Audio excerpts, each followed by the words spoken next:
Om Sahana Vavatu Sahano Bhunaktu Sahaviryam Karavavahai Tejasvinavadhitamastu ma vidvishavahai. Om Shanti Shanti Shanti.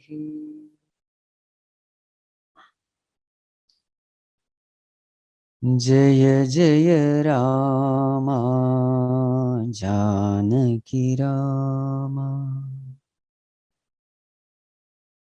Jaya Jaya Rama Janaki Rama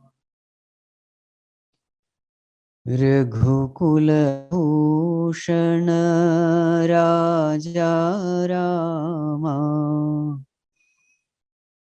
Raghukula Bhushan Raja Rama Jaya Jaya Rama Janaki Rama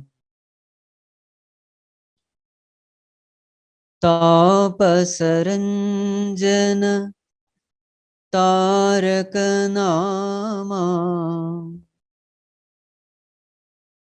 Tapasaranjana Taraka Nama Dhanava Bhanjana Kodandarama Dhanava Bhanjana Kodandarama Jaya Jaya Rama Janaki Rama Shri Rama Jaya Rama Jaya Jaya Rama Shri Rama Jaya Rama Jaya Jaya Rama Shri Rama Jaya Rama Jaya Jaya Rama Shri Rama Jaya Rama Jaya Jaya Rama Shri Rama Jaya Rama Jaya Jaya Rama Shri Rama Jaya Rama Jaya Jaya Rama Janaki Rama Shri Raghurama Shri Rama Jaya Rama Jaya Jaya Rama Shri Rama Jaya Rama Jaya Jaya Rama Shri Rama Jaya Rama Jaya Jaya Rama Jaya Jaya Rama Janaki Rama Janaki Rama Bole Syavar Ramachandra Ki Jai.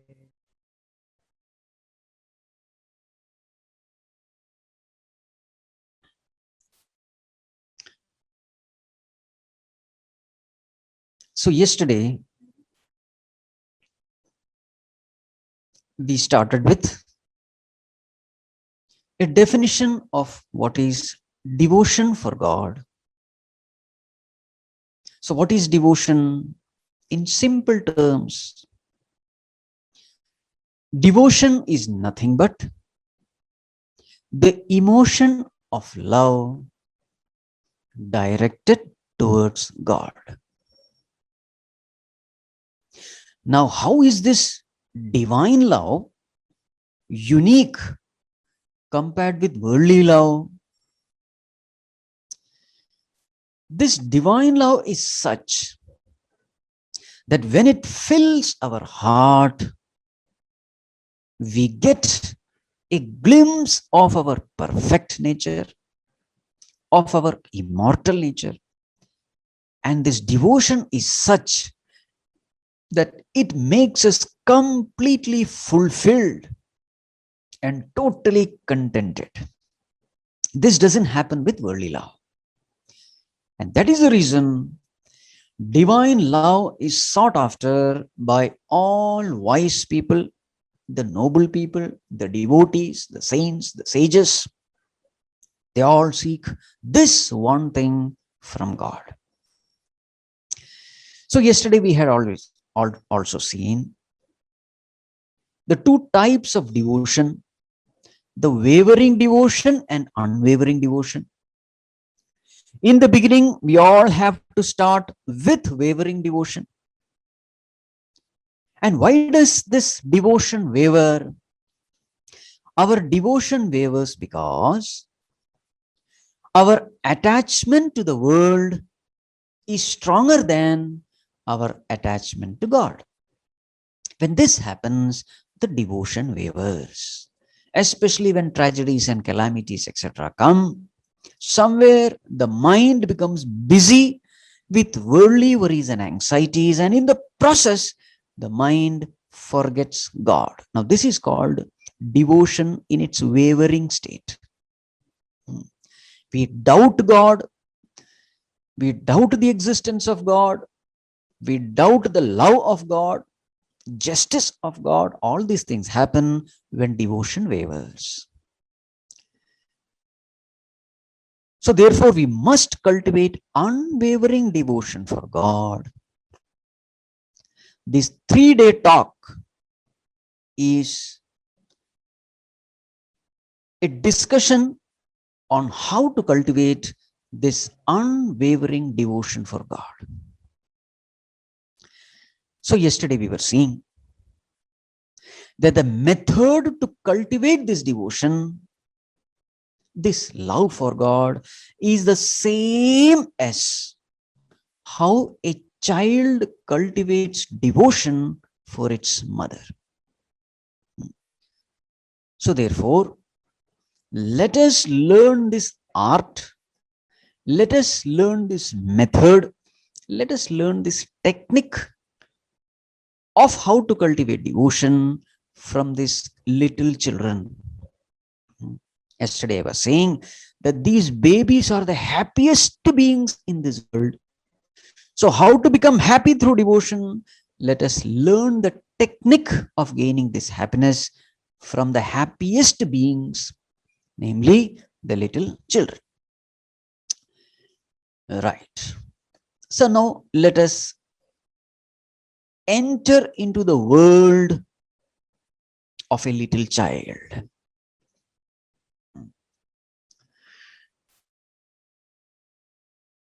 The moment the child is born into the world, so this is a complete transition.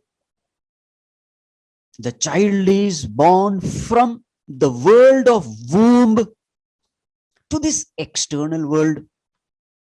That is how the child enters into this external world. Bhagavan is extremely kind, compassionate. He takes care of everyone. The Lord knows that the child will not be able to handle this bombardment of the external world all of a sudden. The child will not be able to handle it. The child has been used to a different kind of world, the world of the womb. Now the child is coming to a new world. All of a sudden, this child will not be able to handle this world. So therefore, what did this Lord, out of his extreme compassion, what did this Lord do? He made all the senses, the sense organs of the child inactive, so that the child will not experience the bombardment of this external world.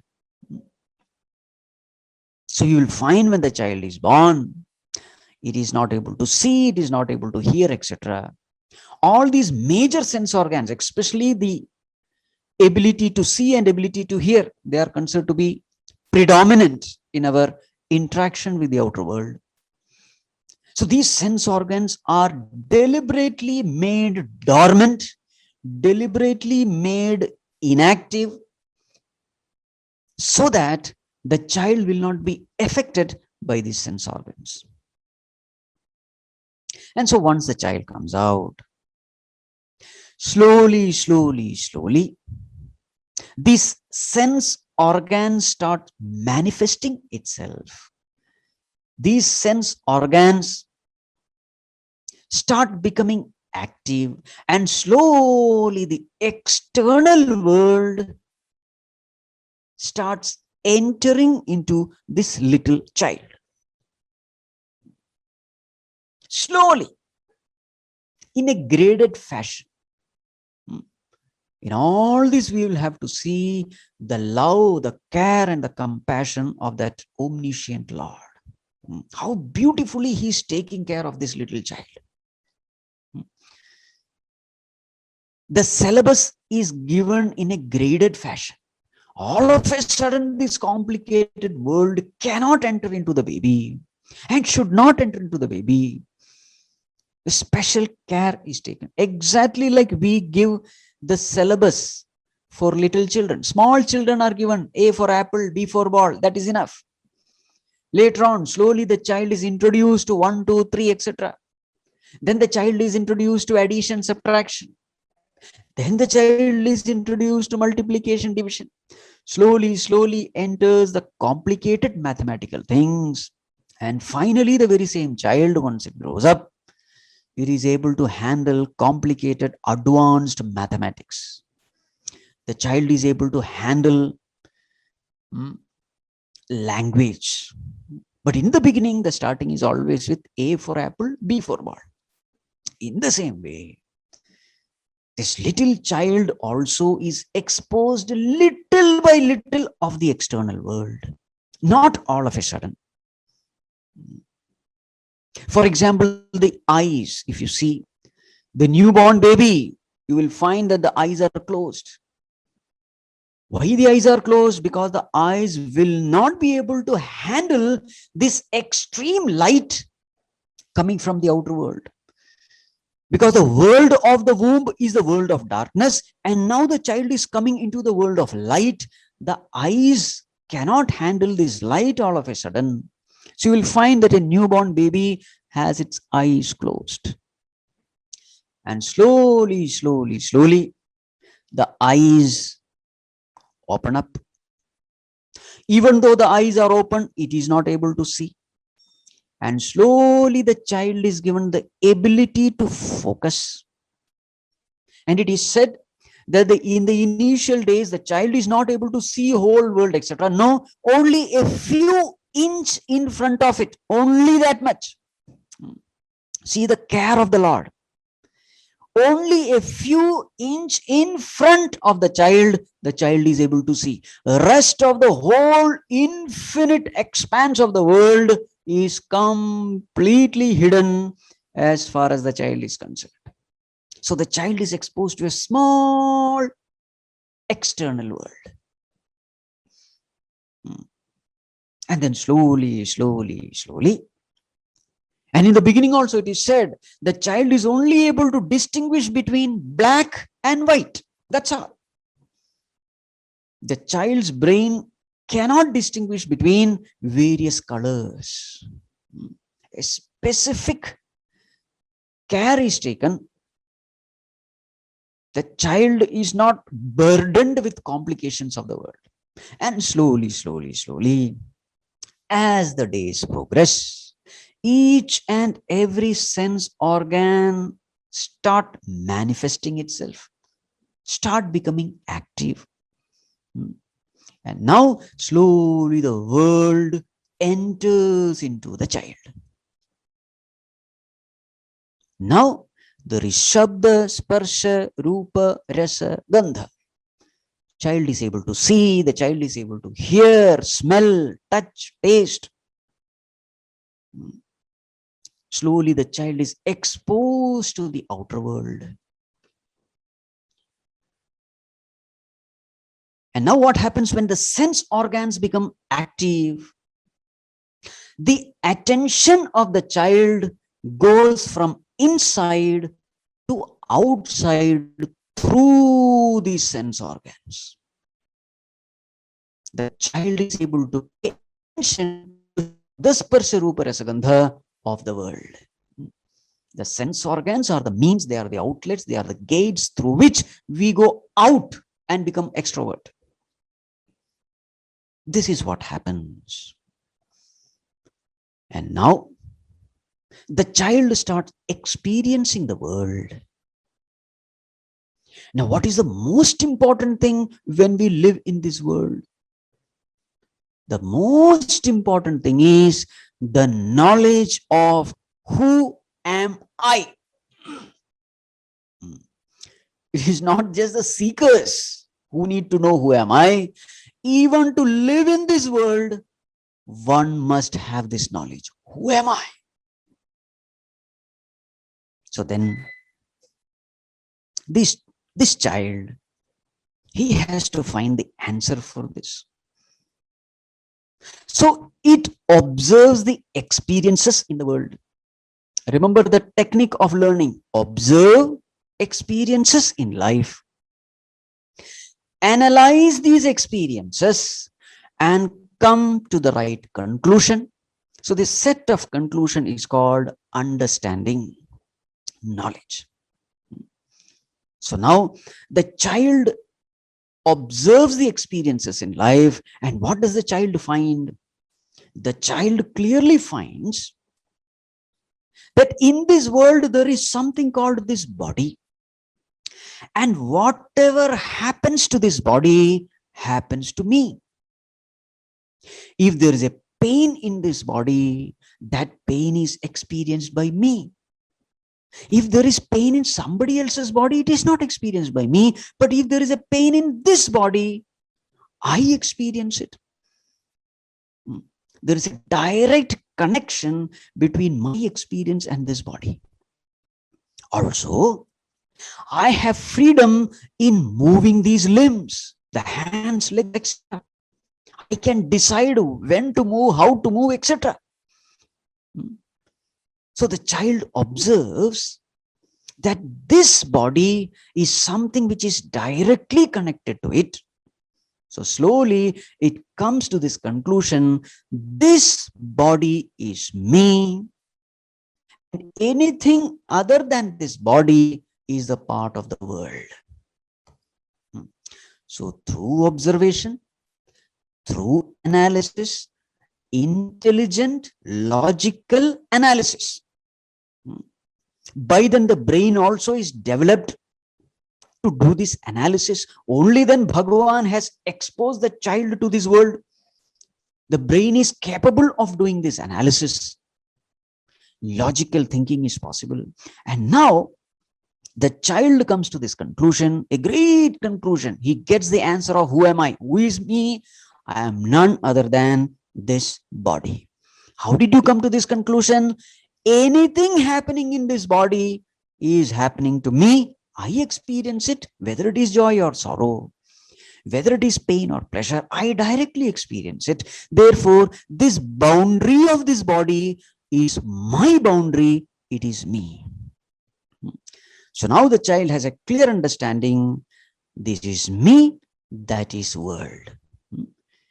I and not I, me and not me, I and the world.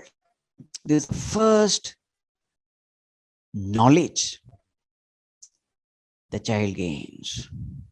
Observe, analyze, conclude. Right. Now, what are the other things which he concludes through his observation? So yesterday we had seen 5 lessons he learns. What are the 5 lessons? Number one, there is need, there is pain, there is suffering in this life, in this body. This body has its needs, it has got pain and suffering. Lesson number one. Lesson number two, this need can be fulfilled, this pain and suffering can be completely removed. It is possible. Though it is a very uncomfortable thing, we can put an end to this pain and suffering. Lesson number three. Remember, all these lessons are learned by observation. Lesson number three. I cannot, with my own effort, I cannot put an end to this pain and suffering. I cannot fulfill these needs. I am not capable of it. I am incapable.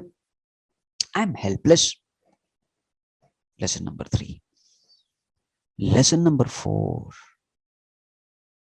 I will have to depend on others to fulfill these needs of mine. To come out of this pain and suffering, I will have to depend on others. And lesson number five, unless I request for help, the help will not come. So I will have to request. Lesson number five. Now from these 5 lessons, what does he conclude?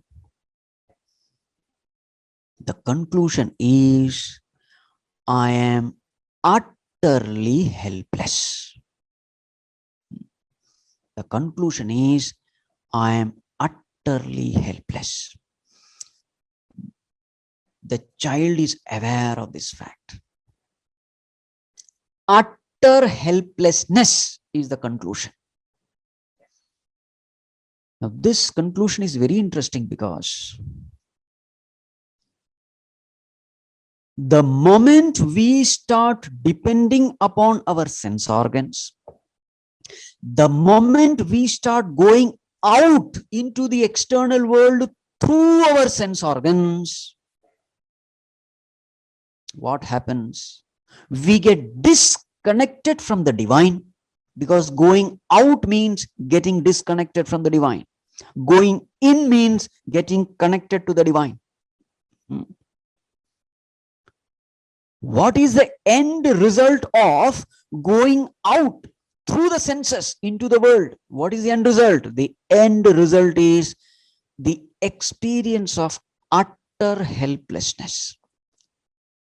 That is why in Kathopanishad it is said, Paranchi khani vyatranat swayam bhuhu tasmat parang pashyate nantaratman. These sense organs, these indriyas, they have literally killed the Lord seated in the heart. Vyatranat swayam bhuhu. These sense organs have killed the Lord. Why? It takes the attention.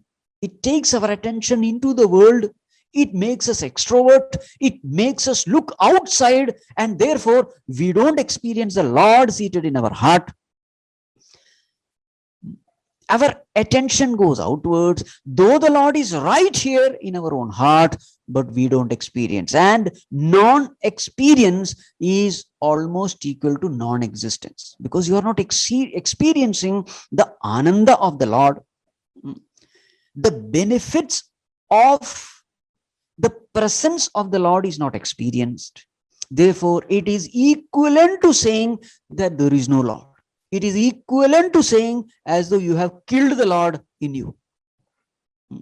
This is exactly what happens to this child also. Till then, it was connected to the divine because the sense organs were not operative. But the moment the sense organs became operative, the child started interacting in the world through the sense organ. He went out. And what is the end result of going out? The end result is utter helplessness. Now, this utter helplessness makes him absolutely egoless. Because the moment you realize that you are helpless, you can never boost your ego. The ego cannot get boosted in a state of helplessness. You cannot become egoistic. You cannot become boastful. You realize your insignificance. So therefore, utter helplessness leads to absolute egolessness, the second characteristics of a child. Now, utter helplessness combined with the instinct to survive takes him to the third characteristics, which is extreme alertness. Utter helplessness combined with the survival instinct. All of us, we desire to live, we desire to exist. We don't want to become non-existent because that is our nature. Sat is our nature, existence is our nature. Therefore, every one of us, we want to live. Now, what is the definition of the child about itself? I am this body. So the existence of this body is my existence. I want to exist, but I am helpless. So what happens to a child who experiences helplessness? And at the same time, there is an intense desire to exist. What happens? Such a child automatically becomes extremely alert. It is the instinct to survive that makes us extremely alert. If you see this Animal Planet, etc., when the buffalo is surrounded by lions, buffalo is considered to be the most tamasic animal, lazy fellow, dull fellow. Even that lazy, dull buffalo becomes extremely alert the moment it finds that there is a threat to its life. You see those eyes bulging out. It is out of fear. The fear that my life is in danger. So even a tamasic, most tamasic, dull fellow also will also experience a peak of alertness when the life is under threat. So this child, who knows it is absolutely helpless, this child becomes extremely alert. So this is the third characteristics of a baby. So what are the characteristics? Number one, utter helplessness. Number two, absolute egolessness. And number three, extreme alertness. These three become the characteristic of a child. And this we can consider the most auspicious environment for the child to become quick learners, fast learners, the greatest learners. You will be amazed to hear that 95% of all our knowledge which we acquire in our entire life, 95% of the knowledge is acquired in the first 5 years. The studies have shown. Can you believe? In the first 5 years, we acquire 95% of the entire knowledge throughout our life. How is it that this child is able to gain this knowledge in those just 5 years? The child is able to gain this knowledge because the child is exposed to such a conducive, auspicious environment. And what is that environment? Utter utter helplessness, extreme alertness, and absolute egolessness. This is that auspicious environment in which the child becomes the best learners, the quick learners, fastest learners. Yesterday, somebody was asking, Swamiji, how is it that we have lost this ability to learn? We have lost this ability because these three aspects went missing as we start growing up. We became casual, alertness gone. We became little egoistic. I know everything. That attitude came. And that helpless nature also gone because we know how to live. So when these three factors became diluted, our ability to gain knowledge also gone.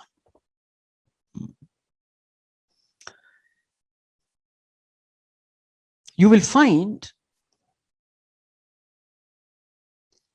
that humility is directly connected to gaining the ability to gain knowledge. Vidya dadati vinayam, they say. They are very intimately connected. To the extent a person is humble, to that extent, that person is able to gain more and more knowledge, more and more knowledge. Humility and knowledge, they go together. In the same way, arrogance or ego and ignorance, they go together. That's why you will find in the society people who have gained great knowledge, famous people, highly knowledgeable people in the society, wise people in the society, they are very, very humble. You will always find this because they go together.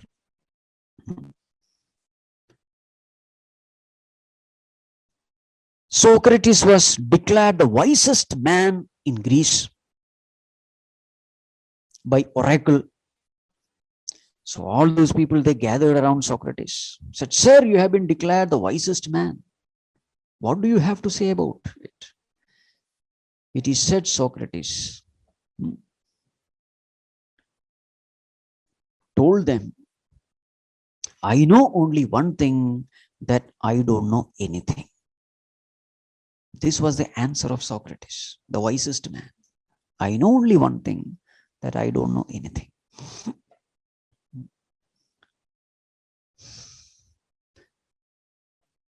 Humility and knowledge, it is very much connected. The more I think that I know, the lesser I am capable of knowing. That's why we have this beautiful Zen story. So one professor, learned professor, he went to one Zen master and he started talking. He came saying that I want to learn from you. But then he went on talking, not allowing the Zen master to open his mouth. The disciple was talking and the guru was silent. He went on talking. And finally, suddenly he realized that guru has not spoken anything. This master had not spoken anything. Then said, "Sir, you have not spoken anything." So it was tea time. So then this master, he just kept an empty cup and started pouring the tea. Kept on pouring. It was brimful, it was overflowing, but he kept on pouring it. Immediately the professor says, "Sir, stop, it's overflowing." Zen master said, "Exactly." The Zen story is over there. All the Zen stories are like that. There is an abrupt end. The point is this: if you think that you know everything, then you know nothing. Not only that you know nothing, you will not be able to learn anything. This is the message. That which is full cannot be filled. So that's why we find the wise people, the great people in every field, you will find one quality in them, and that is humility. Isaac Newton, I'm sure you must have heard this. Isaac Newton, on his deathbed, somebody asked, "Sir, you must be really a proud man. How many mysteries of the universe you have unraveled? You must be indeed a proud man."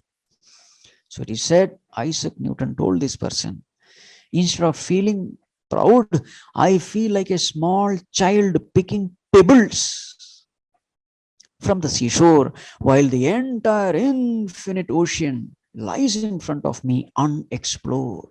So what I get is only little pebble. What I know is nothing compared to what remains to be known." This was the answer of Isaac Newton. Bhagavan Shankaracharya also, a person who mastered all scriptures by the age of 8, and by the age of 16 or so, he had written all commentaries. That was the brilliant intellect of Bhagavan Adi Shankaracharya. Somebody asked him, "Guru, you are so brilliant, you know so much." At that time, it is said, Bhagavan Shankaracharya had the stick with him, Dharmadanda. Ganga was flowing, so they were on the banks of Ganga. He just dipped his stick in the Ganges, and then he lifted the stick. He said, "What do you see?" "Guru, I see some water droplets." It is said, Shankaracharya told him, "If all the knowledge of this world is equal to this Ganga, then what I know is that are dripping from the stick." See the humility. Ramakrishna Paramahamsa also. So he used to go to Samadhi. So there used to be a lady. So everybody thought that Ramakrishna was a mad fellow. Young, mad chap. This was what everybody in the village thought. But then came a lady, a saintly lady, Brahmani. And looking at these characteristics of Ramakrishna Paramahamsa, this lady said, "This is an avatar of the Lord. He is not an ordinary human being. He is an avatar of the Lord." A stunning revelation in that village. All the great people had come. Then somebody went and asked Ramakrishna Paramahamsa, "See, people are saying that you are an avatar of the Lord. What do you have to say about yourself?" Ramakrishna Paramahamsa said, "I don't know anything. I only know that I am at best at the feet of the devotees. This is all what I know about myself. All those avatar and all, I don't know." Look at that. So what I'm trying to say is, egolessness and knowledge, they go together. It is said that the water of knowledge, they cannot remain in the egoistic mountain peaks. It cannot stay there. It always flows down. Just like the water flows from the higher to the lower, knowledge also flows from the higher to the lower. That's why in our culture, we place the highest part of the body at the lowest part of the Guru. We place our head at the feet of the teacher, so that there is a great difference between the higher and the lower. Only then the knowledge can flow from the higher to the lower. So therefore, what I'm trying to say is, egolessness is a great virtue. And this great virtue is absolutely essential to learn. And this little child has it by birth. So in this auspicious environment of utter helplessness, of extreme alertness, of absolute egolessness, the child gathers, devours knowledge. Right? Yes. So what is the opinion of the child about itself? What is the understanding of the child about itself? The child knows, I am a helpless, incapable, insignificant nobody. This is the understanding of the child about itself. I am nothing, I know nothing, I have nothing, I can do nothing. This is the understanding of the child about itself. How did it come to this understanding? The child came to this understanding by observation and analysis of its own life's experiences. Right. This is about itself. Now the next part is his understanding about his mother. So the child knows that there are needs in this world. There is pain and suffering. So therefore I will have to depend on others. So how does this child let others know that I am in need of something? The only way the child has is cry and scream. That is also a blessing of the Lord for the child. Don't worry, even if you don't know the language, I will give you the ability to cry, to scream, to shout. This ability I give you. This is a blessing of the Lord. We can say this is the prayer of the child, invoking the help of others. So the child cries when it is in pain, when it is in suffering, the child cries. And then the child is also watching. When I cry, who are the people who come to me? So the child is observing. Remember this observing thing. The child is observing. So when I cry, who are the people who come to me? So the child sees so many faces. There are faces which entertain the child. There are faces which laugh at the child, laugh to the child. All kinds of faces are there. There are so many faces which come and go. But the child observes that there is one face. There is this one lady. 99% of the time, whenever I am in need, whenever I cry in pain, it is this lady's face which I face to face. This is the lady who comes to me all the time, most of the time. And what does this child observe in the face of this lady? The child observes that whenever I am in pain, this lady is also in pain. My feelings are reflected on her face. When I am happy, this lady is happy. When I am in pain, this lady is also in pain. And there is a sincere concern to remove my pain. And this lady, the child observes. She sacrifices everything to take care of me. She has time for me. She considers me as the highest priority in life. So whenever I'm in trouble, whenever I cry, she leaves everything and comes to me. That itself shows that for her, I am the most important. She has kept me on the highest priority list. This the child observes. Not once or twice, again and again, again and again. Every time this the child observes. So child sees that sacrifice, priority, identification, concern. So this child, from all these things, what does the child conclude? The child observes, analyzes, and concludes. What does the child conclude? The child concludes that this lady loves me. This lady values me.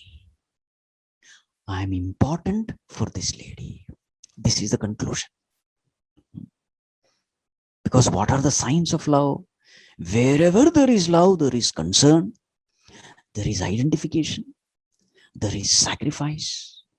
Wherever there is love, that person spends time. There is time for the beloved. So all these things show that this lady loves me. This lady values me. A very important conclusion. Moreover, The child also observes that whenever I cry in pain, this lady comes running to me. And every time she comes to me, she does something, and every time she finishes the job, I am at peace, my pain goes away, I am comfortable. For example, when I am hungry, she comes and feeds me, and the pang of hunger gone. My misery is gone, I am comfortable. When I am soaked in urine and filth, I cry out of misery, discomfort. This lady comes running. She does something, cleans me, changes all those clothes, etc. And then after she has done her job, I'm cozy, I'm comfortable. Every time she does her job, she leaves me happier, more peaceful, comfortable. Sometimes I struggle to get sleep because of too much of distraction. She sings some lullaby and I slip into sleep. Sometimes I struggle out of loneliness. I become scared. She comes running, and in her company, I get rid of that sense of loneliness. Sometimes I am bored of this bondage because there is no movement, all the time lying down. I am bored. She comes, lifts me, takes me around, and my boredom is gone.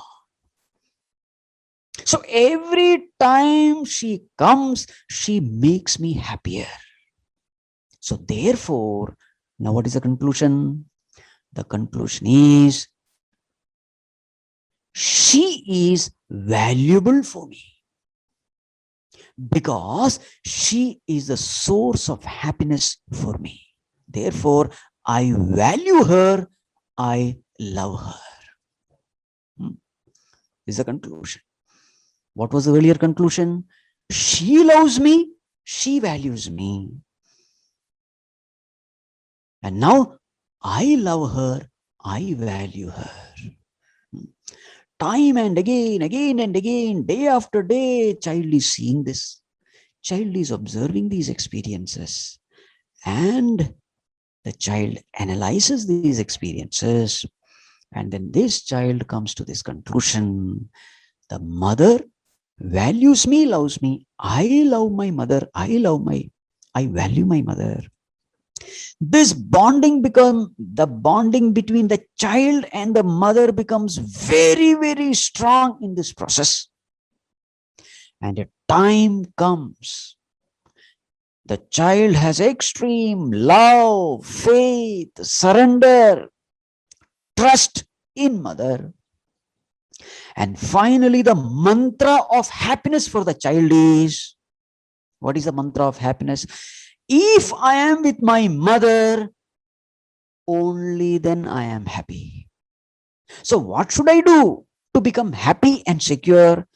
There is only one question which I have to ask to myself. Is my mother with me or not? This is the only question I have to ask. I don't have to worry about the complexities of the world. I don't have to worry about the mysteries of the world. I need not know anyone. I need not know anything. I have to just know one thing. And what is that one thing? Is my mother with me or not? That's the only thing which I have to ensure in this world. Right. This is the knowledge which the child has. And this child is the happiest being in this world, because the child knows, if my mother is with me, I don't have to bother about anything, because the mother knows everything. I just have to ensure that I should be with my mother. And such a child is the happiest being in this world. Superficially, it is the most undeserving being for happiness, because it doesn't know anything. It can't feed itself, it can't clean itself, most undeserving. But Wonder of wonders, this undeserving being, a Mr. Nobody, is the happiest being in this world. Right. Now, some of you may say, Swamiji, you are unnecessarily exaggerating the whole thing. I don't think that this small child is capable of observing and analyzing. And I don't think so. Swamiji, you are adding too much of masalas in your talk.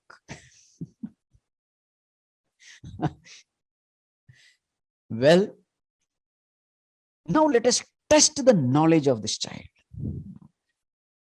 Because you have to test. Really, is the knowledge of this child strong enough? Can it pass the test? So therefore, in this world, there are so many worldly temptations which test the love of the child towards its mother. Worldly temptations are there. So now let us discuss one such temptation.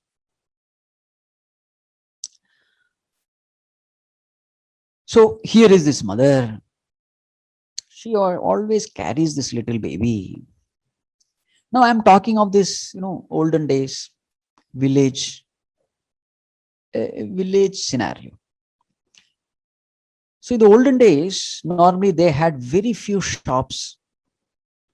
So it was a common practice that the ladies go from one house to another just to borrow some salt or sugar or some curry leaves or whatever, some spices, etc.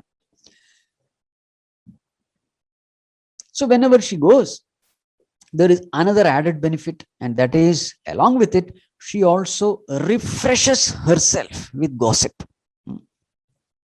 In village, a very, very common thing. They update themselves through gossip. What is happening? What all things are happening in the village in different houses? Who is getting married to whom? Who is getting engaged to whom? Who has run away from whom? So many other things. So all these discussions happen. They go for borrowing something, but it takes almost 1 hour for them to finish all the gossip. And it is this gossip which refreshes them and updates them to the latest happenings in the village. Have you ever wondered why gossip refreshes us? Have you ever wondered? Generally, what happens in gossip is you pull down everybody except yourself. You criticize everybody, find fault with everybody except yourself. So who is the only one left? Who is free from all defects? You. So then you feel nice about yourself. That's why I'm calling it refreshing gossip. Whenever the ego is boosted, you feel nice. And gossip is a psychological way of boosting your ego. You are not talking great about yourself, but you talk ill of others. And finally, there is only one person left free from all defects, and that is you. You feel nice about it. Anyway, that is not our topic. So this lady takes this baby, goes to the neighboring house for a little chit chat. Now, the baby should not be an interference in their gossip.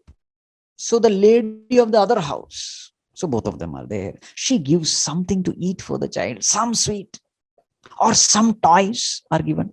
And now the baby is busy with the sweet and the toys, etc. Baby is busy there. And these ladies, they have this refreshing chat. So 1 hour passes by, and suddenly this mother of the child, she says, sorry, I have to go because lunch has to be prepared. I have to go. The father of this baby is going to come. He will come for lunch. So I have to go. So now, as she is going, she comes to know that the baby is busy, completely immersed in that toy, playing with the toy. And now, these two ladies, the mother of the child and the lady of the house, they play a game. They test the child. So this mother sees that the child is engrossed, and then this lady of the house says, Pappu, let us say this child is called Pappu. Pappu, you remain here. I will give you nice sweets, nice toys, car and the scooter and the bus, so many toys I have. I will give you, you remain here. Let the mother go. Let the mother go. You remain here. Pappu looks at mother. Mother also tells the same thing. Okay, you remain here. You remain in auntie's house. I am going. She will give you nice toys, etc. So I am going. And she acts as though she is going. She wants to test the love of this child. And now the child sees that the mother is going away. For a split fraction of a second, you can see a kind of blank look in the face of the child. What is he doing? He's weighing. If I have to play with this toy, I will have to lose my mother. She will go away. But if I remain with my mother, I will miss this toy because I cannot carry this toy with me with my mother. You will have to make a choice now. Do you want mother or do you want the toy? This is where the knowledge of the child is tested. Now the child knows. Mother is a permanent source of joy because she is one-stop solution to all my problems. Whereas this toy can give me only impermanent joy. So how can I compare the toy with mother? Impossible. In a fraction of a second, the child comes to this decision that this toy is nothing compared to my mother. You see, the child reveals the viveka in it. What is viveka? Nitya nitya vastu viveka. Mother is nitya, whereas this is anitya. Mother is the source of permanent joy, not this toy. See that? Viveka is there. Discrimination is done. And what is the end result of this viveka? The end result is vairagya. The child throws away the toy and the tears well up. There is this kind of restlessness. The very same toy which was giving joy to this child, the very same toy becomes an object of repulsion, revulsion. He throws it away, becomes miserable, tears well up, and his face expression changes. He shouts and screams. What is that? It is nothing but mumukshutva. Moksho me bhuyat iti ichha. Those people who have studied Tattva Bodha. Desire for liberation. Just imagine, few minutes back he was enjoying everything. The toy, the biscuit, the milk, the company, house, everything. Now he just want to come out of that house. He just want to be with mother. Nothing is going to pacify him. Nothing is going to console him except his mother. Now that feeling, he's like a fish out of water.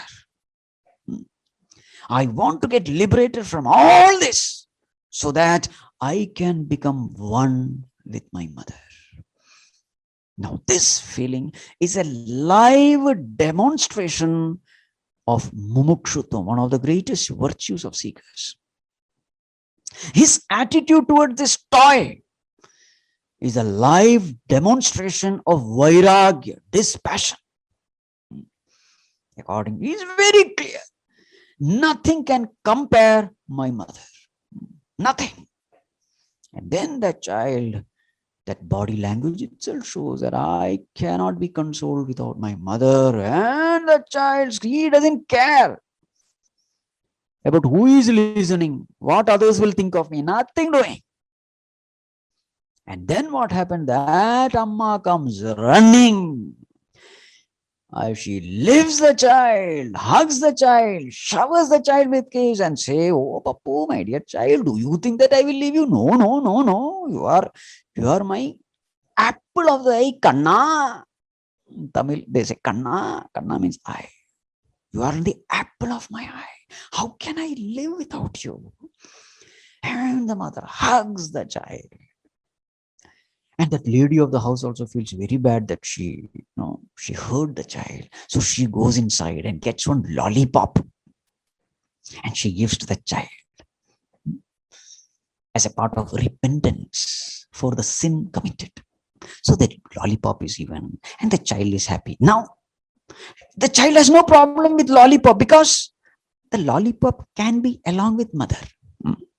Mother is also the lollipop. The child accepts the lollipop. And now the child sitting on the side waist of the mother, hugging the mother hugging the child, and all the tears are wiped with the pallu of that mother. Now the child is consoled because it has become one with mother. And that lady goes away. So you see, all those virtues that we have learned in Tattvabodha and Vedanta, etc., sadhana chatushtaya sampatti, you will be amazed. You will find that it is there in the child. Single pointed devotion unto mother. This is called as Ananya Bhakti of Bhagavad Gita. This is called as Avyabhicharini Bhakti mentioned in Bhagavad Gita. The child is very clear. If I want to be happy, I have to be with my mother. That's it.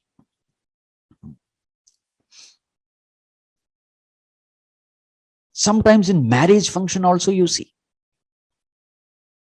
So this child is with mother and some nicely dressed girl comes, especially in marriage function, all the family members get together. Some little girl. This little girl, they love to carry some baby around. So they come and say, "Papu, come. We'll go to Jhula. There is a Jhula there. Cow is there. Dog is there. Cat is there. Calf is there." This little girl tries to tempt that child. But this child will never go. The moment he hears, he turns his face and hugs his mother to indicate that I don't want to go. You see, the child is absolutely comfortable only when it is with mother. And you might have observed, the child easily goes to sleep when it is with mother. So sleep is also a great psychology. You cannot get sleep if you are in an insecure place, in an uncomfortable place. You can't sleep. If the child is left with some stranger, the child cannot sleep.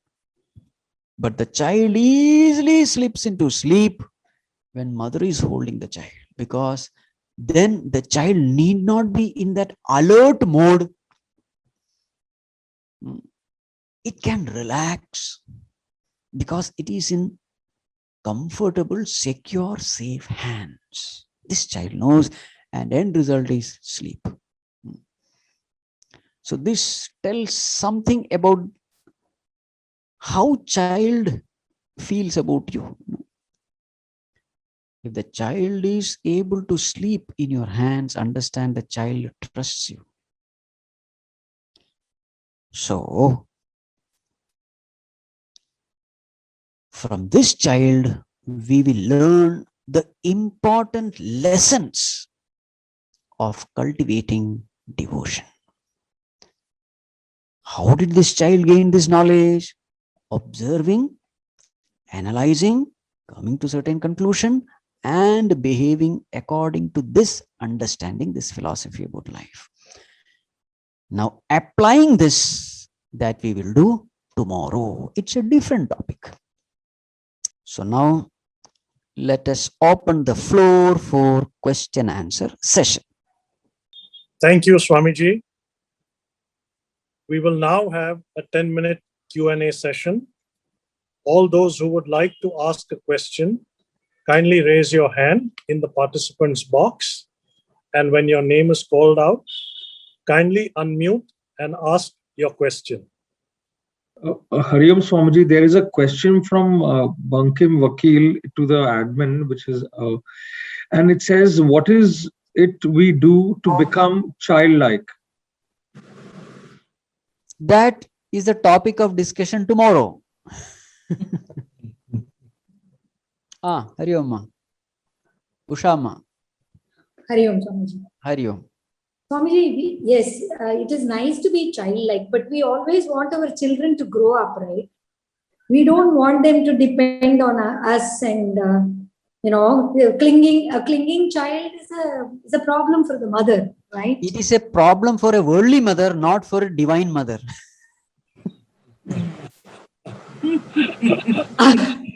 But Swamiji, we live in this transactional world, and mothers do feel that burden. They will feel that burden if the child is always clinging. If it never. That is why a worldly mother is a limited mother, imperfect mother. Remember, worldly mother is an introduction to the divine mother.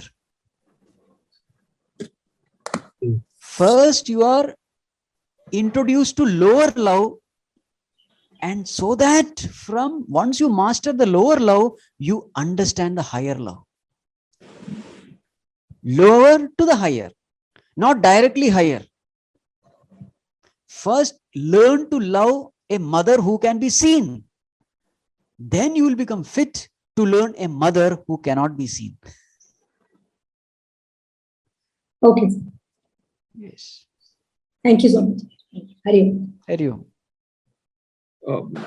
Hari Om, Swamiji. I'm Hari Om. sorry, I cannot switch on my video. There is a network problem. Okay.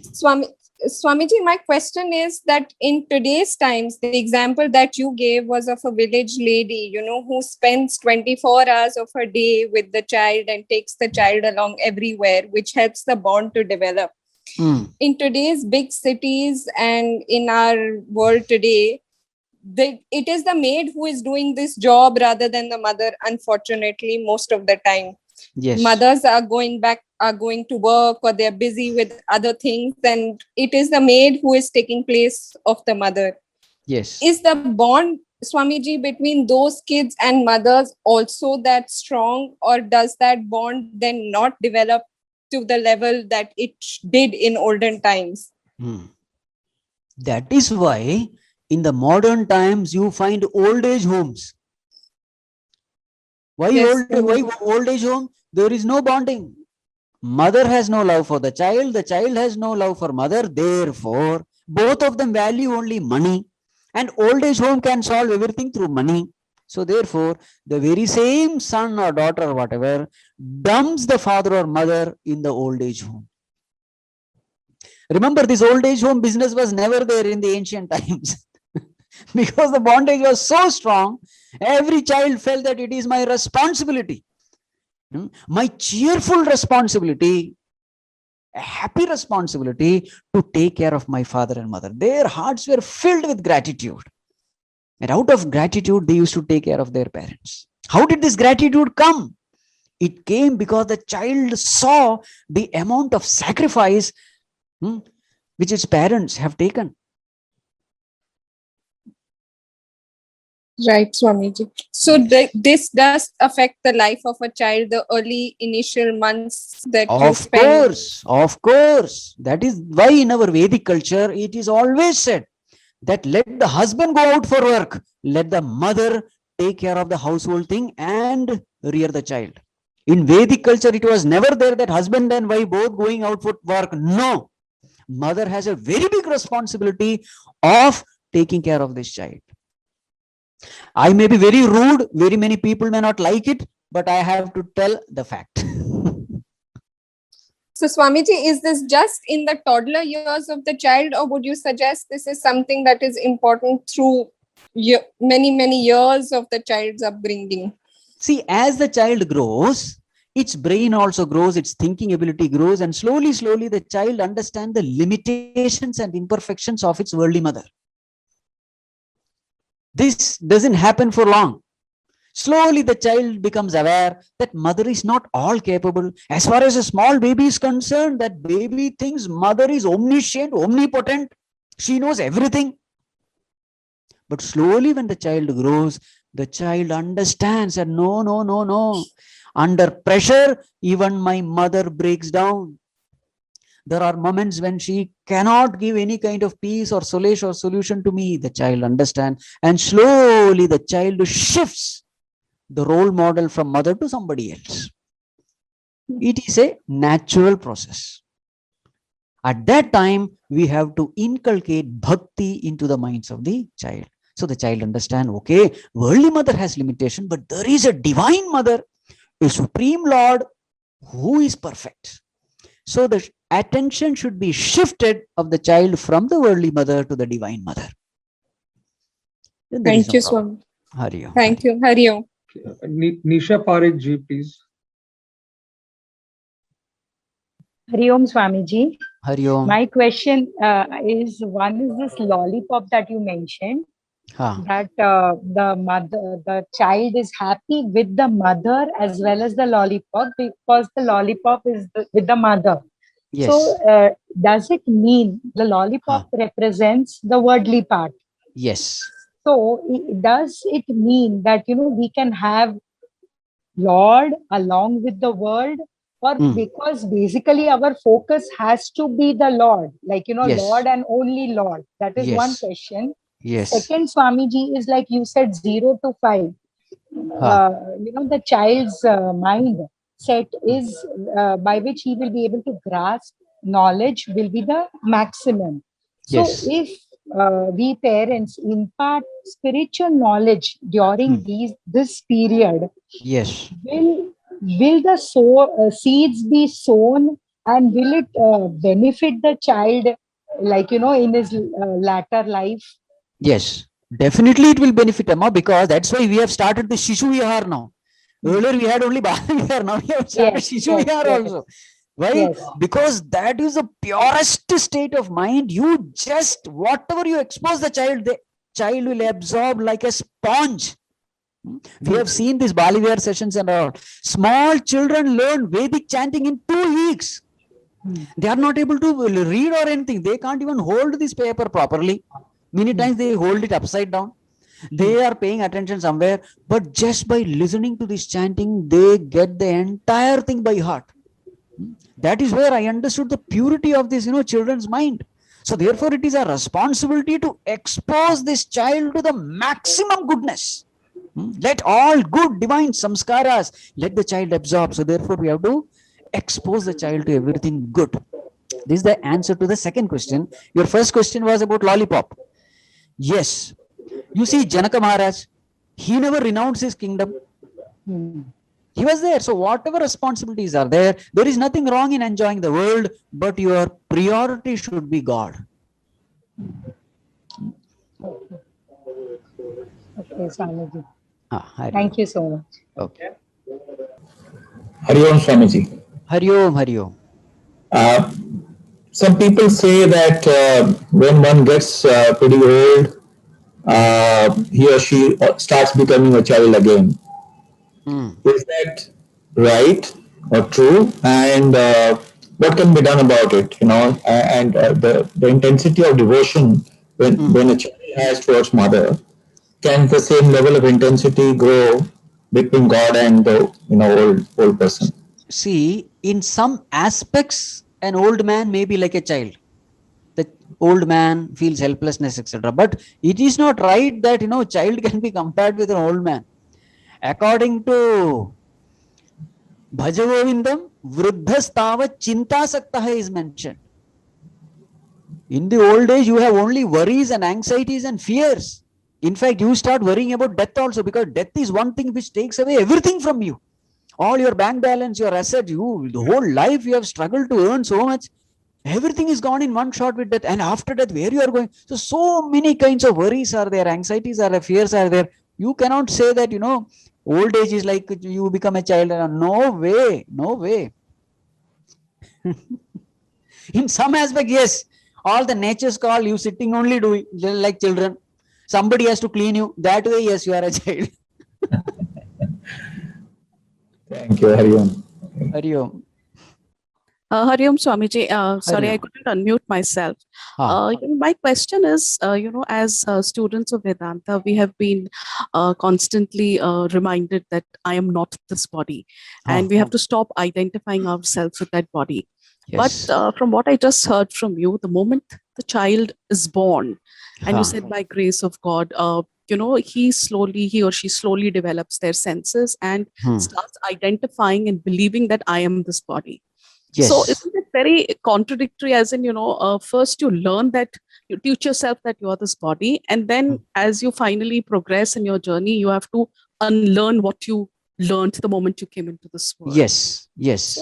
So isn't this very contradictory, and isn't, it's the unveiling, or rather the whole self is veiled the moment you are born, and you're conditioned to believe that I'm this body. So why does this happen? Why does Lord teach you the moment you are born that you are this body, and not the other way around? See, suppose a child want to become an engineer. Will you directly take the child to the engineering college? Or will you start from A for apple, B for ball? Yeah, you will start. Always lessons are taught from gross to subtle. Always. Okay. Always lessons are taught from form to formless. Right. From gross to abstract. Always. Right. Start from what is seen and slowly glide towards what is unseen. So there appears to be a contradiction, but this is unavoidable. Unavoidable. So is it fair to say that this is part of your journey? Yes, 100%. 100%. It's a part of your journey. First, learn to love your worldly mother, then you become fit to love divine mother.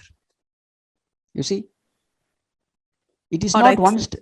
It is step-by-step journey.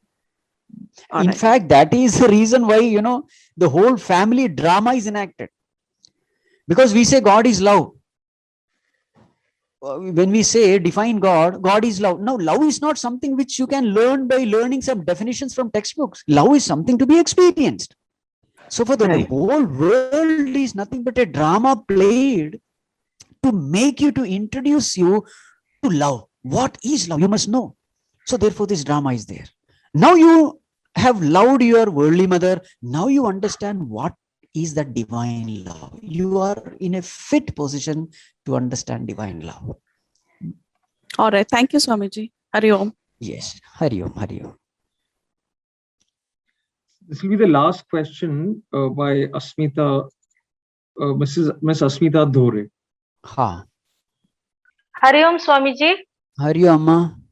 Hari Om. Swamiji, I may be like, my question will get answered tomorrow, but because it is lingering in my mind, I thought I should ask you.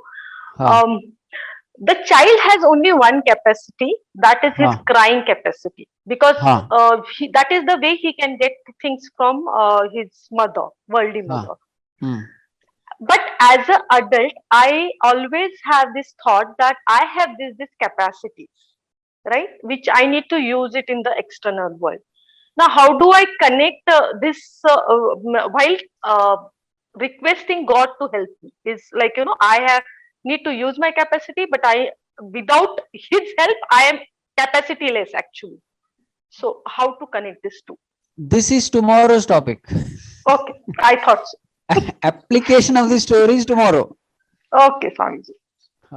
Om Purnamada Purnamidam Purnat Purnamudachyate Purnasya Purnamadaya Purnameva Vashishyate. Om Shanti Shanti Shanti. Hari Om. Shri Gurubhyo Namaha. Hari Om.